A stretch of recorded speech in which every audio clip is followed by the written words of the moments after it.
Hello friends, welcome to my YouTube channel the spicy touch by प्रेरणा।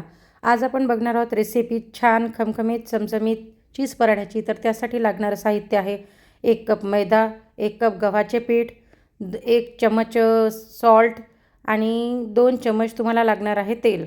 आणि या सर्वांना mix करून घ्यायचे आहे।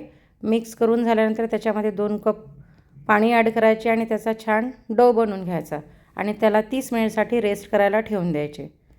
30 मिनिट रेस्ट झाल्यानंतर त्याच्यावरची लीड आपण रिमूव्ह करून त्याचे छान छोटे छोटे बॉल्स बनवून घेणार आहोत। बॉल्स बनवून झालेत की त्यातला एक बॉल घेऊन त्याची छान रोटी बनवून घ्यायची आहे गोल। जास्त थिन पण नको आणि जास्त थिक पण नको, जशी दाखवली आहे त्याप्रमाणे। त्याच्यानंतर त्याच्यावरती ऑइल अप्लाय करायचे आहे। ऑइल अप्लाय करून झाल्यानंतर त्याला 2 साईडनी फोल्ड करून घ्यायचं आणि चीज स्लाइस त्याच्यावरती ॲड करायचे आहे। चीज स्लाइसवर आपण टाकूयात आता चिली फ्लेक्स, ऑरिगॅनो आणि चॉप्ड कोरिएंडर म्हणजे चॉप्ड कोरिएंडर टाकून झाल्यानंतर आपल्याला त्याला दोन्ही साईडनी फोल्ड करून घ्यायचे आहे, जेणेकरून ते सर्व साहित्य बाहेर निघणार नाही। अशा प्रकारे फोल्ड बनवून त्याला पॅक करून घ्यायचे आहे। आणि आता आपण त्याची रोटी बनवणार आहोत स्क्वेअर शेपमध्ये। या प्रकारे त्याची रोटी बनणार आहे। रोटी बनवून झाल्यानंतर आपल्याला त्याला तव्यावर टाकून दोन्ही साईडने शेकून घ्यायचे आहेत।